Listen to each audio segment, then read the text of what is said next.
Welcome to my channel Anika the taste of Vasundhara. आज मैं बनाने जा रही हूँ खीरे और प्याज का रायता। तो चलिए शुरू किया जाए रायता बनाना। रायता बनाने के लिए मैंने यहाँ पे दही ले लिया है। दही हमारा घर का जमा हुआ है। दही को मैं 5 बड़े चम्मच एक बाउल में लूंगी।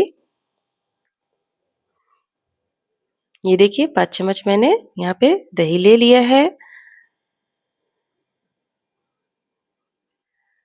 अब इसे हम थोड़ा सा फेंटेंगे इस तरह से। रायता एक बहुत प्रमुख व्यंजन है जिसे हम किसी भी ओकेजन में ज़रूर बनाते हैं, क्योंकि इसका टेस्ट काफ़ी अच्छा होता है और ये डाइजेशन के लिए भी अच्छा होता है, इसलिए इसे हम हर ओकेजन में ज़रूर बनाते हैं। दही को यहाँ पे फेंट लिया है। फेंटने के बाद हम यहाँ पे 1 चम्मच चीनी डालेंगे। चीनी ऑप्शनल है, लेकिन चीनी डालने से टेस्ट काफ़ी अच्छा आ जाता है। चीनी के डालने के बाद भी हम इसे अच्छी तरह से फेंट लेंगे। बहुत ज़्यादा फेंटना नहीं है, बस 1 मिनट तक इसे हम फेंटेंगे। उसके बाद थोड़ा-सा हम नमक डाल देंगे। नमक मैंने यहाँ पे 1 छोटा चम्मच लिया है।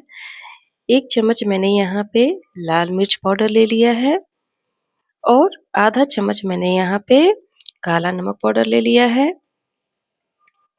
फिर से इसे हम थोड़ा देर इस तरह से मिक्स कर लेंगे। खीरे का रायता बनाने समय ये ध्यान ज़रूर रखें कि दही जो हमारा होना चाहिए वो बिल्कुल फ्रेश होना चाहिए और खट्टी नहीं होनी चाहिए दही। तब तक खीरे को हम ग्रेट करेंगे। मैंने यहाँ पे 4 खीरा लिया है, 1 प्याज लिया है। खीरा को मैंने पील कर लिया है। पील करने के बाद देखिए मैंने यहाँ पे ग्रेट कर लिया है और प्याज को भी मैंने ग्रेट कर लिया है। प्याज को मैंने मोटे होल से ग्रेट किया है। अब खीरा और प्याज को हम इसमें दही में डाल देंगे। खीरे का रायता बनाना बहुत आसान होता है, इसलिए जब भी मेहमान घर में आए और कुछ समझ में ना आए तो खीरे का रायता ज़रूर बना लें, क्योंकि ये 5 मिनट में बन के तैयार हो जाता है। इसमें थोड़ा-सा हम कटा हुआ हरा मिर्च भी डालेंगे।